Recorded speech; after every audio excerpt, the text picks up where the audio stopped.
Guys, welcome back to the channel. So today we're back at the pool trying to finish up these forms. I'm not sure if I'm going to be able to get it done today. We got rain coming in about 2 hours, so I don't think that's going to be enough time to be able to finish everything, but we'll see how far we can make it. So the goal for today and what we have left on these forms is to be able to get these outside of the walls kind of formed up. I'm not sure. I need to go through and figure out how high we're gonna have to bring it. These slabs sit at an odd angle, so I'm really trying to figure out how we're gonna form all of this. The other thing is we got to figure out how to plug this wall here so we don't fill in this cavity. The challenge with that is that we have to build this in some way that once we pour the concrete in, like an hour and a half, 2 hours after it sets, we need to be able to strip it out quickly to be able to finish the backside of that. So kind of need to keep that in mind when building it, just to make something that's very easily removable. So trying to figure that one out of how we're going to do it. All right, so what I want to start out by doing is taking our gauge block. So this is the same offset that our string is set off from the walls by. So we're going to slide it under these strings. We'll start at this corner. And then I want to see how high, probably, it looks like we're only setting about 3/8 of an inch off from this slab. So I'm gonna go ahead and write 3/8 here. And then we're gonna come down and we're gonna do the same thing all the way along this wall to see how our elevation changes on this sidewalk relative to the pool wall.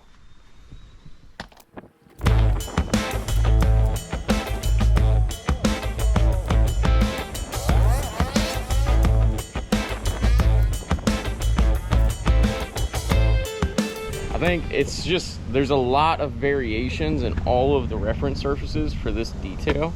I need it to be flat, and I'm trying to figure out the best way to do it, because the other challenge is, like, I still have to be able to seal in the sidewalk, and you can see like the string line kind of sits a few inches away, so we need a flat plate as well to seal in so it lines up with the sidewalk.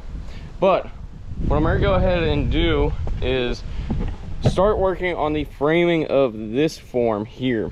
So really the overall objective is just to be able to get a piece of plywood in here and support it somehow so it doesn't blow out. First thing I'm going to check is I'm hoping my hammer drill will be able to fit down in here. If not, then it's going to get pretty interesting on figuring out how to be able to do this. Well, that one's not going to work. Oh, we got lucky, that'll actually fit. All right, let's go ahead and cut a piece of plywood to fit this.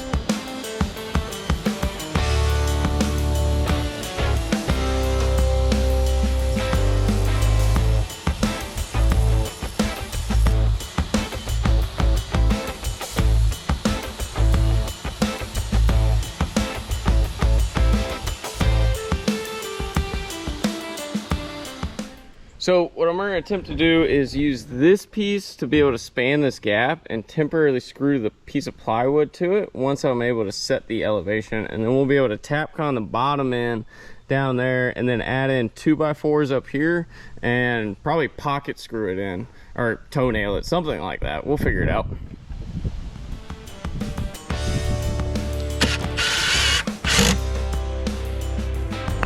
A little high on this side, but that's perfect.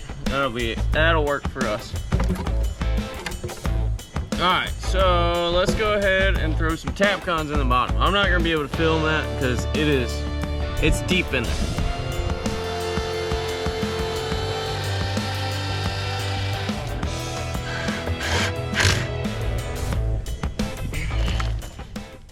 Whew, okay.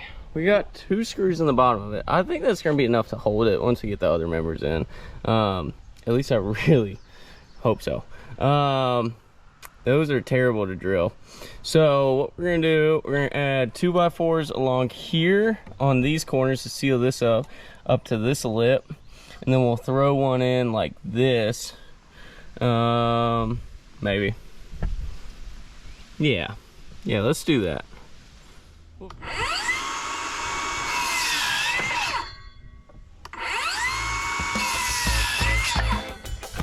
All right, so we're gonna go ahead and get 2 screws started from here going into the plywood.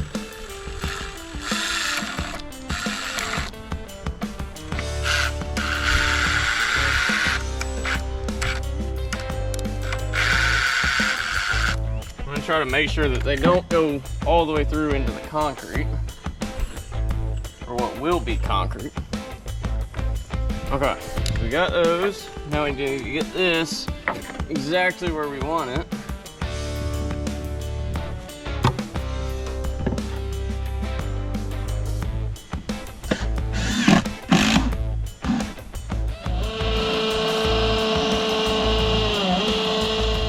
Alright, I just gotta do the same thing to the other side.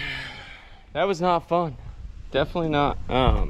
So we got the plywood screwed in to the wall at the bottom, and then these 2x4s toe nailed into the plywood from this side, and then those are Tapcon into this wall and that wall. So it should all be removable once the concrete is poured. That's really the important part. So I'm now going to create a double stack of 2x4s on each side to seal up these corners, and then really this pool light cover will be done because the rest of it will tie in with what we're putting on the backside here.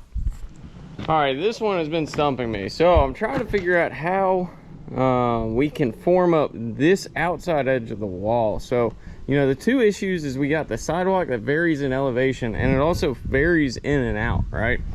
So I'm not a concrete expert. I really haven't poured a lot, but I don't think we're going to be able to build a reference surface that's going to be perfect or anything. So my thought is that I think what we're going to do is take some 2x4s and basically build an L, all right? And then we'll get that straight and we'll just drill it into the sidewalk. And then when we pour this, yes, the height along that L is not going to be correct, right? But what we'll do is we'll have multiple like 12-inch levels, and we'll just go off at the front of the form, and that's how we'll level up the concrete. That should get it close enough, I think. It's really just so it looks right. And I think that's going to be the best way to do it. Other than that, like I don't really have a great way that doesn't involve scribing stuff and would take me an entire day to be able to do.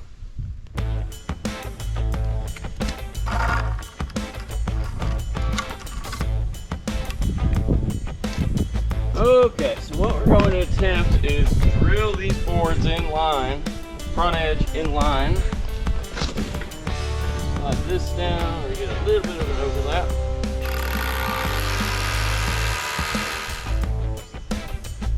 That looks good.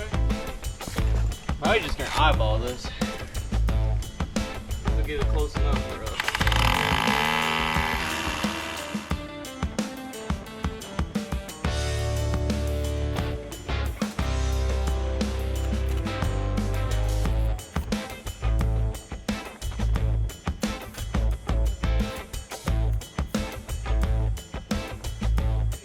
So we got this one in. So this is actually gonna be a lot easier than I expected. It's not as square as I would like it, but you know, it's kind of the farm. You got to work with what you got. So what I did was put this 2x4 on the floor, and then in the areas, in a lot of these areas, at least on the ends, you know, this 2x4 is going to have enough elevation to it to match the inside of the form.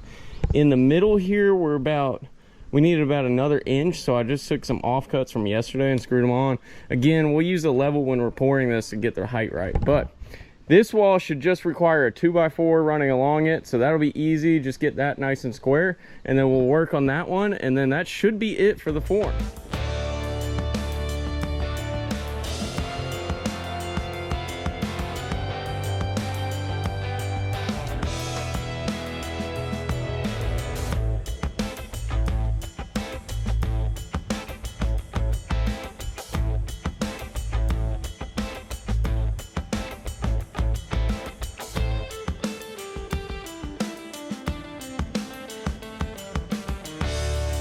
Forms are done, finally. Woo, it's getting hot too. So along these two walls, we got lucky, only had to run 2x4s on their face. I had to get a little creative down there because there was a wider gap, so just found some more lumber back in the barns to put there and fill in that gap. But they're all done, so it looks great. I'm gonna tear down these string lines, take these blocks out so they're not a trip hazard anymore. But you can see we got everything lined up great with these strings. Again, that's just why the layout on projects like this is critical, because once this form is up and the concrete goes in, it ain't moving. So I think we built this solid enough that I feel good about pouring into this. I don't think we're gonna have a risk of blowout. I really hope not. That's my biggest fear. We're probably gonna end up ordering about 4 yards of concrete, so I think only about 3.5 will go in, but we'll fill in some holes in the back of the on the roads and stuff if we got any extra, so we'll be able to handle that. So thank y'all for tuning in. Be sure to check out the previous videos in this series to see how we got here. Again, like, we tore out all of this concrete and everything, so it's coming a long way. I'm hoping we're pouring concrete next week, so it is. I just can't wait to be swimming in this thing. So check back in. See y'all in the next episode. Thanks again.